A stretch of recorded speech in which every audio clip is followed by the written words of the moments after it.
Good morning dear students, कैसे हैं? आशा है आप सभी सकुशल एवं स्वस्थ होंगे। हम बेटे ऑर्गेनिक केमिस्ट्री में पीछे इस यूनिट एल्डिहाइड, कीटोन एवं कार्बोक्सिलिक एसिड, एल्डिहाइड और कीटोन के बारे में स्टडी कर चुके हैं। आज हम लोग कार्बोक्सिलिक एसिड इसके बारे में पढ़ने वाले हैं। नोमेनक्लेचर क्या होता है, मेथड्स ऑफ प्रिपरेशन क्या हैं। तो आज नोटबुक और पेन साथ लेकर के बैठे हैं जिससे चीज़ें बेहतर वे में समझ में आ सकें। और यदि आपको किसी प्रकार की कोई भी क्वेरीज रहती है तो आप हमारे कमेंट बॉक्स में लिख सकते हैं। आपकी क्वेरीज को सॉल्व करके आपके व्हाट्सएप नंबर पर सेंड कर दिया जाएगा। और यदि वीडियो अच्छा लगे तो लाइक, शेयर एंड कमेंट ज़रूर करें। Thank you. चलिए बात कर लेते हैं हम लोग बेटे कार्बोक्सिलिक एसिड। अगर डेफिनेशन की बात करें तो डेफिनेशन देते समय बहुत आसान, जब भी कभी भी किसी भी एल्केन का एक हाइड्रोजन एटम कार्बोक्सिलिक जो कार्बोक्सिल ग्रुप है उसके द्वारा रिप्लेस होता है, तब जो स्पीसीज हमें प्राप्त होती है उसको हम लोग बेटे कार्बोक्सिलिक एसिड के नाम से जानते हैं। सेकेंड वन, अब बात थी कार्बोक्सिल ग्रुप की। मैं अब डेफिनेशन का कोई इश्यू है नहीं, कार्बोक्सिल ग्रुप की बात है। तो कार्बोक्सिल ग्रुप बना कैसे? दो ग्रुप, ये ध्यान रखें, मैं भी इस कार्बोक्सिल ग्रुप की बात कर रहा हूं।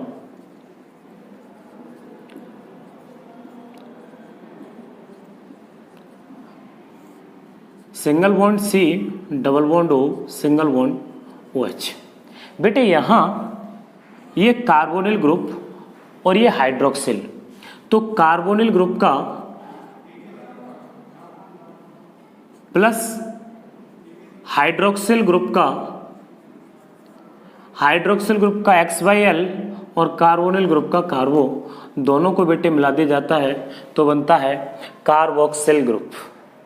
इसको हम लोग कहते हैं, अगर किसी भी एल्केन का एक हाइड्रोजन एटम इस ग्रुप द्वारा रिप्लेस किया जाए तो बनने वाली स्पीसीज होगी, इसको हम लोग कहते हैं बेटे कार्बोक्सिल एसिड के नाम से जानते हैं।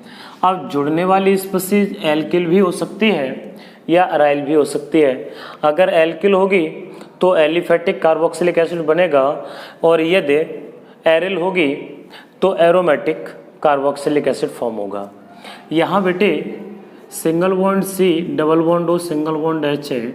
अगर इस वाले कार्बन की बात करूं तो ये वाला कार्बन sp2 हाइब्रिडाइज्ड होता है, ये वाला कार्बन। अब हम इसके बाद बात करने वाले बेटे इसके नोमेनक्लेचर की। तो नोमेनक्लेचर जरूरी है, ध्यान रखें, इसको हम लोग कार्बोक्सिल ग्रुप कहते हैं। इनसे अगर मैं इस OH को अगर इसको दूसरी तरीके से डिफाइन करें तो ये भी कह सकते हैं कि कार्बोनिल ग्रुप था, इसकी एक वैलेंसी एल्किल या एरिल ग्रुप के साथ और दूसरी वैलेंसी एल्कोहल ग्रुप के साथ जुड़ी हो, तब इसको हम लोग कार्बोक्सिलिक एसिड के नाम से भी जानते हैं। ध्यान रखना मैं क्या कह रहा हूँ, कभी भी कार्बोनिल ग्रुप की एक वैलेंसी अगर एल्किल या एरिल ग्रुप के साथ और दूसरी वैलेंसी OH जो एल्कोहल ग्रुप है उसके साथ जब ज्वाइंट होती है तब इसको हम लोग कहते हैं कार्बोक्सिलिक एसिड के नाम से जानते हैं। डिपेंड करेगा, अगर आपने R लिया है, एल्काइल लिया है तो एलिफेटिक कार्बोक्सिलिक एसिड हो जाएगा। अगर एरोमेटिक है तब इसको हम लोग, अगर आपने AR एरिल ग्रुप लिया है तो एरोमेटिक कार्बोक्सिलिक ग्रुप के नाम से हम इसको जानेंगे। तो बात कर रहे हैं बेटे अब मेथड्स ऑफ प्रिपरेशन से पहले सीखते हैं इसके नोमेनक्लेचर को कि नोमेनक्लेचर क्या है। तो देखिए नोमेनक्लेचर होता है बेटे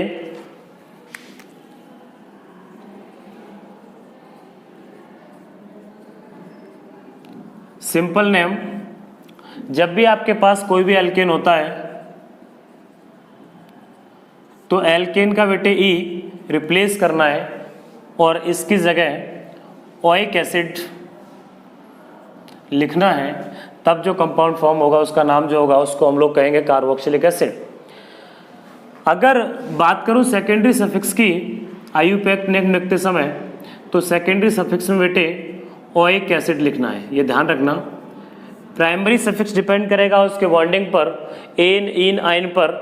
अगर उसके साथ COOH ग्रुप आता है तो हम लोग ओइक एसिड लगाते हैं। तो हम अब कुछ नाम लिख लेते हैं, लाइक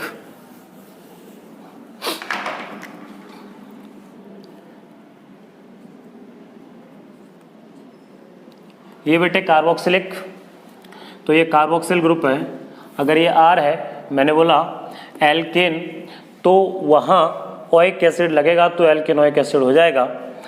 मैं यहाँ सबसे पहले R=H लगाते हुए HCOOH फॉर्मिक एसिड, तो इधर बेटे हम लोग कॉमन नेम लिखेंगे। वैसे IUPAC और कॉमन नेम दे रखे बेटे, तो बुक से आपको उस टेबल को देख लेना है। अगर उसमें किसी प्रकार की कोई चीज़ समझ में नहीं आती, कोई क्वेरीज रह जाती है, तो आप उसे हमारे कमेंट बॉक्स में लिख करके हमसे पूछ सकते हैं। मैंने बोला HCOOH, इसका बेटे जनरल नेम होगा फॉर्मिक एसिड। जो आपकी लाल चींटी होती है, रेड आंट, उसमें उसका जो डंक जिसको बोलते हैं, उसमें पाया जाता है बेटे फॉर्मिक एसिड, क्योंकि उसमें जो एसिड होता है वो फॉर्मिक एसिड, जिसकी वजह से हमें खुजली जो होती है वो उसी की वजह से होती है। IUPAC नेम बेटे, कार्बन का एक एटम है, एक पर होता है मैथ, सिंगल बॉन्ड एन, और पहली ही स्टेज पे है तो ओइक एसिड लगाएंगे सफिक्स के ड्यू टू, तो बेटे नाम बनेगा मैथेनोइक एसिड। अनोदर वन, अगर R की जगह CH3 लगाएंगे तो CH3COOH, इसका नाम हो जाएगा बेटे एसिटिक एसिड। ठीक है, ये विनेगर जो सिरका होता है उससे प्राप्त होता है, तो इसको कहते हैं एसिटिक एसिड। कार्बन के दो एटम में नंबरिंग करेंगे यहाँ से 1 2, तो 2 पर होता है एथ, सिंगल बॉन्ड एन, तो ओइक एसिड, तो इसका नाम होगा बेटे ethanoic acid. Another one CH3CH2COOH, numbering पीछे से ही 1 2 3, 3 पर होता है बेटे प्रोप, तो प्रोपेनोइक एसिड। ठीक, सेम इधर हो जाएगा, कार्बन के 3 पर होता है प्रोप, तो प्रोपेनोइक एसिड। ऐसा ही, तो इसको प्रोपेनिक एसिड भी बोल सकते हैं। अनोदर वन बहुत सारे हैं, मैं कुछ अब डबल वाले लिख दे रहा हूँ, जिसमें 2 कार्बोक्सिलिक। यहाँ क्लासिफिकेशन नहीं किया है क्योंकि अपने NCERT बुक में क्लासिफिकेशन नहीं दे रखा है, इसलिए क्लासीफाई नहीं किया है। तो देखिए COOH, single bond COOH, common name होता है बेटे ऑक्जेलिक एसिड। IUPAC नेम लिखेंगे 1 2, तो 1,2 क्या है, कार्बन के 2 है, 2 पे क्या होता है एथ, तो लिख सकते हो एथेन 1,2 डाई ओइक एसिड। ऐसे ही COOH, सिंगल बॉन्ड CH2COOH, इसको हम लोग कहते हैं मलाइक एसिड। IUPAC लिखेंगे 1 2 3, 3 होते हैं बेटे, 3 पर क्या होता है प्रोपेन, और 1,3 2 बार है तो डाई ओइक एसिड। इस तरीके से हम लोग IUPAC नोमेनक्लेचर करेंगे। एरोमेटिक की बात करें, C6H5COOH, बेंजीन, सिंपल नेम भी बेटे बेंजोइक एसिड, कॉमन नेम, और IUPAC नेम भी बेटे बेंजोइक एसिड। यदि आप चाहते तो सिंपल लिख सकते थे, बेंजीन है और कार्बोक्सिल ग्रुप जुड़ा हुआ है, तो इसको ये भी कह सकते हैं बेंजीन कार्बोक्सिल लिक एसिड के नाम से भी इसको जान सकते हैं। बात कर रहा हूँ इस तरीके से, अगर यहाँ CH3 होता और उसका एक हाइड्रोजन एटम COOH ग्रुप द्वारा रिप्लेस होता तो CH2COOH, इसको हम लोग कह सकते हैं क्योंकि एसिटिक एसिड का है तो फेनिल ग्रुप जुड़ा हुआ है। नंबरिंग करेंगे तो 1,2, वैसे तो इसको कह सकते हैं phenyl acetic acid, common name हो जाएगा, लिख लेंगे। यहाँ से मैं बार बार बोल रहा हूँ, ये 1 2 दूसरे प्रकार है फेनिल, तो इसको बोलेंगे 2 फिनाइल या 2 फेनिल। 2 फेनिल, कार्बन के 2 एटम, 2 पे होता है बेटे एथ, सिंगल बॉन्ड तो एथेन, COOH ग्रुप आ रहा है तो उसके लिए हम लोग एसिड लगा देंगे, तो एथेनोइक एसिड के नाम से हम इसको जानेंगे। ठीक है, सिंपल नेम लिखते हैं तो फेनिल एसिटिक एसिड हो जाता है। ऐसे पिथैलिक एसिड है, अगर आप लोग पिथैलिक एसिड को चाहते तो उसको भी लिख सकते थे COOH, सिंगल बॉन्ड COOH। इसको बेटे हम लोग पिथैलिक एसिड के नाम से जाते हैं। नंबरिंग करेंगे, नंबरिंग करने के बाद नाम लिखेंगे। बेंजीन है तो इसको 1,2 डाई ओइक एसिड के नाम से हम लोग इसको लिख सकते हैं, डाई। अब ओइक एसिड क्या है, कार्बोक्सिलिक एसिड है, तो यहाँ पूरा लिखेंगे तो बेंजीन 1,2 डाई कार्बोक्सिलिक एसिड, और वैसे इसको बोलेंगे पिथैलिक एसिड। तो अपनी किताब में बहुत सारे नाम दे रखे हैं, उनको आप देखेंगे। अब मैं बात करने जा रहा हूँ मेथड्स ऑफ प्रिपरेशन की, तो देखते हैं। बात कर रहे बेटे हम मेथड्स ऑफ प्रिपरेशन की, तो देखिए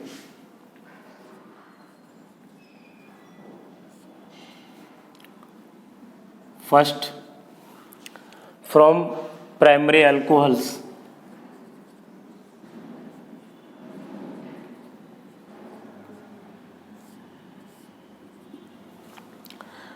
प्राइमरी अल्कोहल हम सब जानते हैं, ऐसा कार्बन जिस कार्बन से फंक्शनल ग्रुप जुड़ा हुआ है, अगर वो सिर्फ एक कार्बन के साथ जुड़ा हुआ होता है तब इस प्रकार की स्पीशीज प्राइमरी कहलाती है। जब भी कोई फंक्शनल ग्रुप उससे जुड़ा हुआ कार्बन दो अन्य कार्बन के साथ, दो अदर कार्बन के साथ जुड़ा हुआ है तो सेकेंडरी, और जब 3 कार्बनों के साथ जुड़ा होगा तो बेटे थर्सरी, ये टर्सरी, ये सेकेंडरी और ये प्राइमरी, इस तरीके से बोलते हैं। तो हम प्राइमरी अल्कोहल को क्या लिखते हैं बेटे, जनरल फॉर्मूले की फॉर्म में RCH2OH लिखते हैं। अगर इसका आप alkaline KMnO4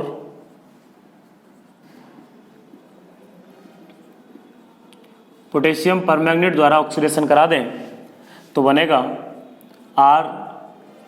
RCOOK, potassium carboxylate form होगा, जिसका एसिडिफिकेशन कराने पर चाहे HClH+ द्वारा करा दें या हाइड्रोनियम आयन H3O+ द्वारा करा दें तब भी बेटे बनेगा RCOOH, कार्बोक्सिलिक एसिड फॉर्म होता है। इसकी जगह कोई एग्जांपल ले सकते हैं, लाइक CH3CH2OH,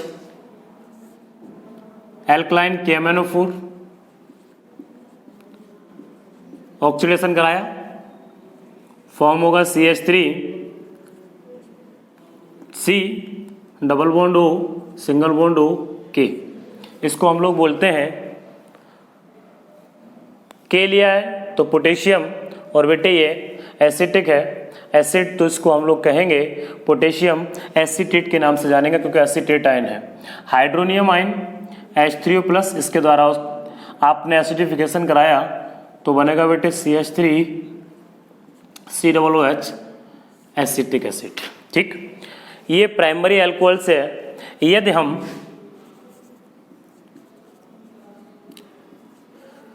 कोई एल्डिहाइड ले ले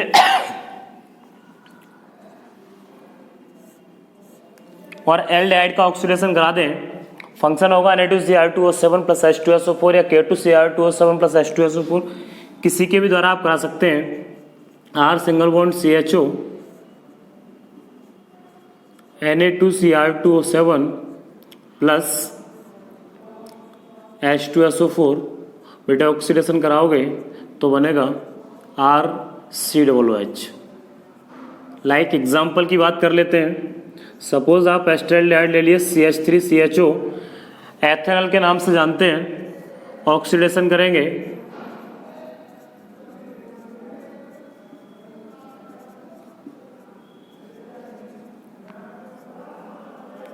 तो CH3COOH, इसको बेटे कहते हैं हम लोग एसिटिक एसिड या एथेनोइक एसिड के नाम से जानते हैं। ठीक है, बात कर रहा हूं बेटे third one from alkyl benzene. Benzene ring,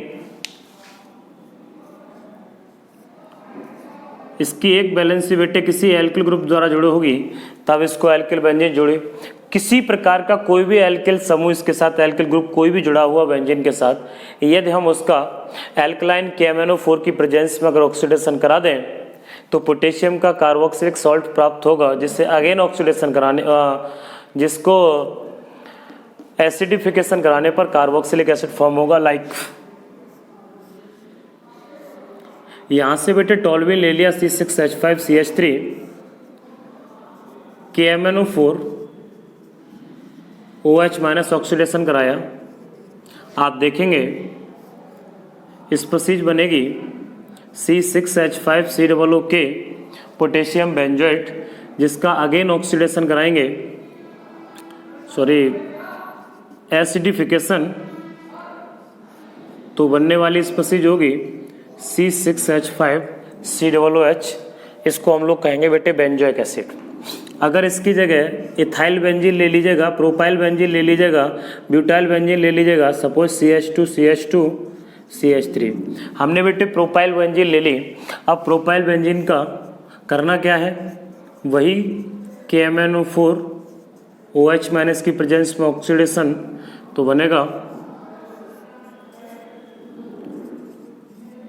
बनने वाली स्पीशीज सेम रहेगी, पोटेशियम बेंजोएट बनेगा, जिसका एसिडिफिकेशन कराना अगर HClH+ द्वारा कराया तो बनेगा C6H5COOH, जिसको हम लोग बेंजोइक एसिड के नाम से जानते हैं। अब बात कर रहा हूँ बेटे फ्रॉम नाइट्राइल्स एंड अमाइड से।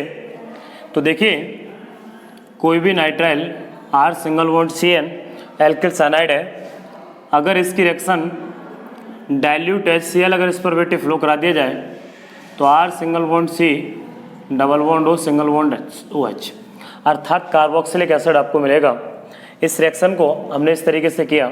अब आप बात समझ लें, अगर आप इसको चाहें तो इस तरीके से भी कर सकते हैं। आपके पास कोई भी नाइट्राइल ग्रुप था, CN साइनाइड ग्रुप इसको बोलते हैं, आप H+ और OH माइनस की प्रेजेंस में इसका ऑक्सीडेशन होकर के कन्वर्ट होता है RCONH2, एमाइड ग्रुप आ जाता है। अगर एमाइड ग्रुप का एसिडिफिकेशन करते हैं तो बनता है बेटे RCOOH कार्बोक्सिलिक एसिड। ऊपर वाली बात जो लिखी हुई है, नीचे वाली बात है, इस बात को एक ही तरीके से हम लोग कह सकते हैं।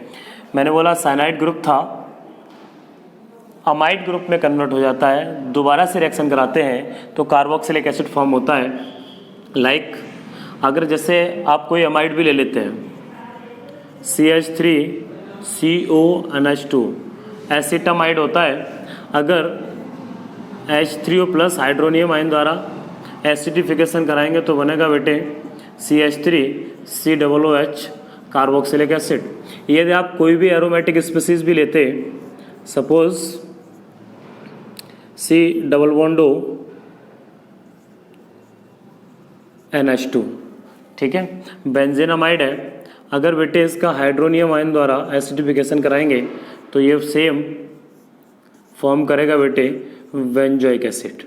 तो कभी भी कोई भी स्पीशीज फॉर्म करनी है तो अगर नाइट्राइल और एमाइड से हम किस में कन्वर्ट कर सकते हैं, कार्बोक्सिलिक एसिड में। अब मैं बात करने जा रहा हूँ एसिड के जो डेरिवेटिव्स हैं उनकी। तो देखिए अगर एसिड के जो डेरिवेटिव्स हैं उनके साथ रिएक्शन कराते हैं तब हमें कार्बोक्सिलिक एसिड कैसे प्राप्त होने वाला है।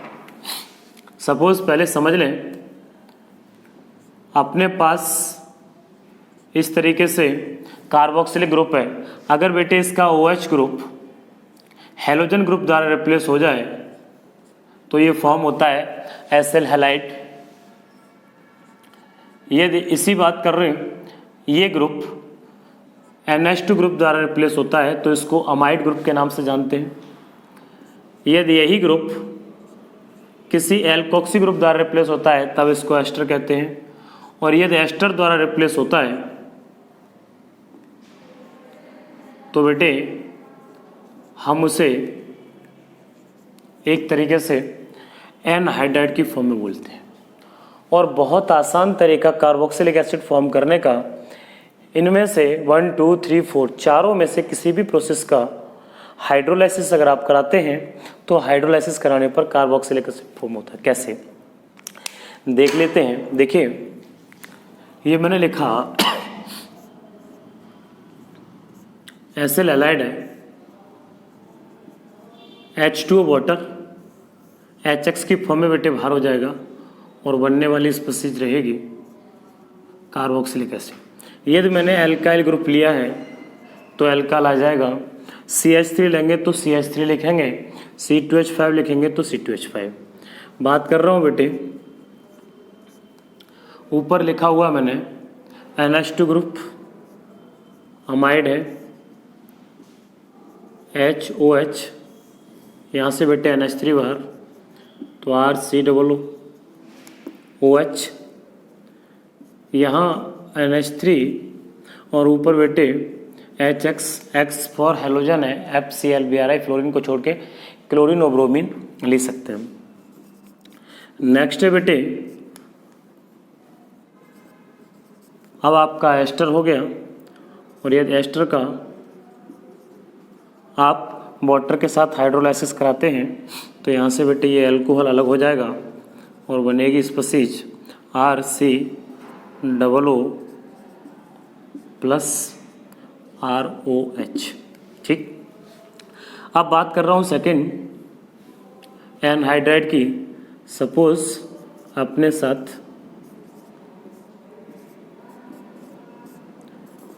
कोई भी एनहाइड्राइड है, आप वाटर के साथ रिएक्शन कराते हैं, यहाँ से ये बाकी बची हुई स्पीशीज को जब लिखेंगे तो यहाँ से प्राप्त होगी बेटे RCOOH और RCOOH, अर्थात मीन्स है कार्बोक्सिलिक एसिड ही आपको मिलने वाले। ओके, तो ध्यान रखना मेथड्स ऑफ प्रिपरेशन में जब भी कभी भी हम इन ग्रुपों के साथ रिएक्शन कराते हैं, हाइड्रोलाइसिस कराते हैं, तब ये प्राप्त होता है। अब एक इम्पोर्टेंट मेथड जिसको हम लोग ग्रिग्नार्ड रिएजेंट के द्वारा करा रहे हैं। अगर कभी भी आप ग्रिग्नार्ड रिएजेंट की रिएक्शन कार्बन डाइऑक्साइड CO2 के साथ बेटे कराते हैं तो आपका सपोज R सिंगल बॉन्ड, ध्यान रखना मैं ग्रिग्नार्ड रिएजेंट की बात कर रहा हूँ, from Grignard reagent R single bond MgX, ये हमारा ग्रिग्नार्ड रिएजेंट है बेटे।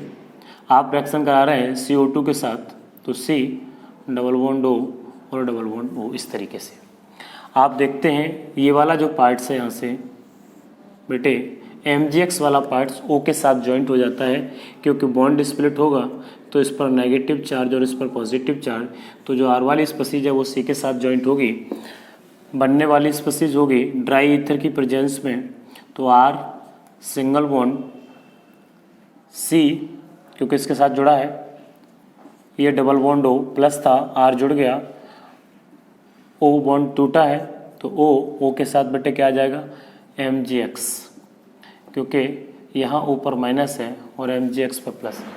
आप बेटे इसका एसिडिफिकेशन कराते हैं, चाहे HClH+ द्वारा करा दीजिएगा या हाइड्रोनियम आयन द्वारा करा दीजिएगा, जैसे आप कराना चाहें उस तरीके से करा सकते हैं।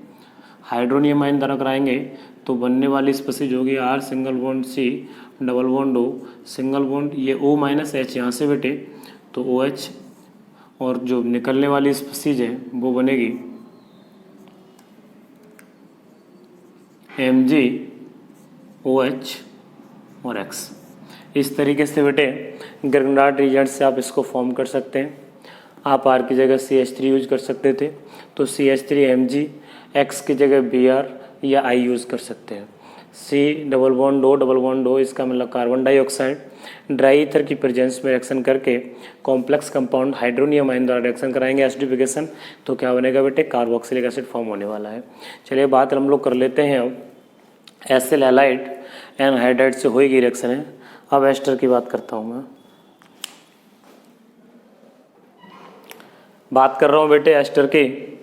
एस्टर से जब भी कभी अपने को कार्बोक्सिलिक एसिड फॉर्म करना है तो एक तरीका यह है, आपने एस्टर को लिया, सीधा उसका एसिडिफिकेशन कराया H3+ हाइड्रोनियम आयन द्वारा। आपने कोई भी एस्टर ले लिया, सपोज RCOO R डैश, मैंने बोला आपने कोई भी एस्टर लिया, एसिडिफिकेशन कराया H3O प्लस द्वारा, वैसे मैं ऊपर करा चुका हूँ, उसी तरीके का पार्ट था, तो यहाँ से फॉर्म कर सकते थे RCOOH R डैश OH, किसी के भी साथ करा सकते हैं। ये मैंने एस्टर से कराया, तो मैं जनरल कंपाउंड की बात कर रहा हूँ। अगर अपने किसी बेस के द्वारा कराते हैं, सपोज RCOO R डैश और मैंने बेस ले लिया NaOH, इसके साथ जब आप कराएंगे तो बनेगा बेटे RCOO Na plus R dash OH, जिसका अगेन एसिडिफिकेशन कराने पर आपको RCOOH मिलने वाला है। किसी के भी साथ आप करा लीजिएगा, like CH3 CH2 CH2 COO CH3 लिख दीजिएगा, या C2H5 लिख दें, चलिए C2H5 कर लो, ठीक है। जब NaOH के द्वारा रिएक्शन कराएंगे तो फॉर्म होगा बेटे CH3 CH2 CH2 C double bond O और यहाँ O Na प्लस C2H5 लिया था तो C2H5OH बनेगा। इसका बेटे हाइड्रोनियम आयन H3O प्लस द्वारा एसिडिफिकेशन कराने पर ये एसिड में कन्वर्ट हो जाएगा CH3 CH2 CH2 और C डबल बॉन्ड OH, ठीक है। इस तरीके से बेटे ये स्पीशीज फॉर्म होती है। हम लोगों ने इतने क्वेश्चंस आज इन पर बेस्ड जो भी मेथड्स ऑफ प्रिपरेशन को स्टडी किया, आज आपके होमवर्क में क्वेश्चन है, क्योंकि हम लोग नेक्स्ट वीडियो में पढ़ने वाले हैं कार्बोक्सिलिक एसिड की प्रॉपर्टीज़ के बारे में। तो उसके लिए क्वेश्चन है कि जैसे मैंने ये लिखा हुआ है, ये इसको कहते हैं बेटे हम लोग कार्बोक्सिलिक एसिड, और एक लिखा हुआ है मैंने एल्डिहाइड। इस एल्डिहाइड में और इस कार्बोक्सिलिक एसिड में दोनों में ही बेटे ये कार्बोनिल ग्रुप प्रेजेंट है, लेकिन दोनों सेम रिएक्शंस नहीं देते, क्यों? तो ये आपका क्वेश्चन है। आज के लिए आप इसे सर्च करेंगे, खोजेंगे, और खोजने के बाद हम लोग नेक्स्ट वीडियो लेक्चर में पहले इसी क्वेश्चन के साथ मिलेंगे। Thank you. यदि आपको वीडियो अच्छा लगा हो तो वीडियो को लाइक, शेयर एंड कमेंट ज़रूर करें। Thank you.